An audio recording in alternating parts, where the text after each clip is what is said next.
আর ফেরেশতাগুলো একটা একটা করে স্বীকার করে আল্লাহরে বলেন, আল্লাহ আমি পাপী, আল্লাহ আমার চেয়ে বড় পাপী এই দুনিয়াতে কেউ নাই, আকাশের নিচে জমিনের উপরে আমার চেয়ে বড় পাপী কেউ নাই। একটা একটা করে আল্লাহ স্বীকার করি আমি পাপী, সব পাপের স্বীকৃতি দিলাম। পৃথিবী না জানো আমি তো জানি, আমি কি পাপ করেছি, হায় আমার পাপের করলে বিচার, বাঁচার আমার নাই উপায়।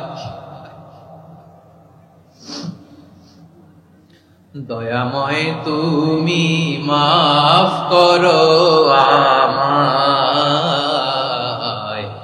মাফ করো। আল্লাহ তাআলা যদি দয়া করে আমাদেরকে মাফ না করে, আমাদের বাঁচার কোনো উপায় নাই। আপনি কি ভেবেছেন আপনার নামাজ দিয়ে আপনি জান্নাতে যাবেন? আপনি তাহাজ্জুদ গুজার, সেজদা দিতে দিতে কপালে দাগ ফেলেছেন, এটা আপনারা জান্নাতে নেবে না? আপনি এলাকার সবচেয়ে বড় হাতেম তাই দানশীল, এই দানের ভরসায় বসে আছেন, কশিন কালো আমাদের নামাজ, আমাদের রোজা, আমাদের ইবাদত, এগুলোকে মিজানের পাল্লায় উঠালে কোনো ওজনই হবে না। তবে আমাদের একটা কৌশল জানা আছে, আমরা আল্লাহর রহমতের ভিখারি। আমরা সেদিন আগেই গুনার স্বীকৃতি দিয়ে দেব। আমরা বলবো, আল্লাহ তুমি প্রশ্ন করার আগে তোমার একটা কথা বলি, আমারে কিছু জিজ্ঞেস করো না, আমি সব করেছি। এমন কোন পাপ নাই যে পাপ আমারে দিয়ে হয় নাই। তোমার রহমত দিয়ে তুমি জান্নাতে পাঠাবা, তোমার দয়ায় জান্নাতে যেতে চাই, আমল দিয়ে না। পারবেন বলতে? কিয়ামতের দিন আমরা বলবো, আল্লাহ আমার আমল দিয়ে জান্নাত চাই না, আমি তোমার দয়া দিয়ে জান্নাত চাই।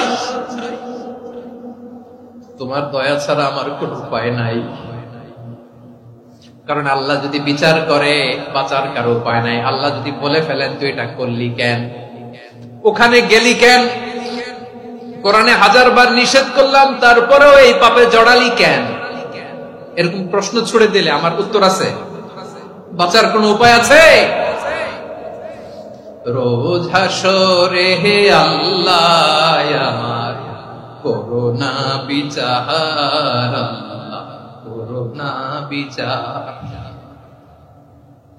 বিচার চাহি না তব দয়া চাহি, এ গুনাহগার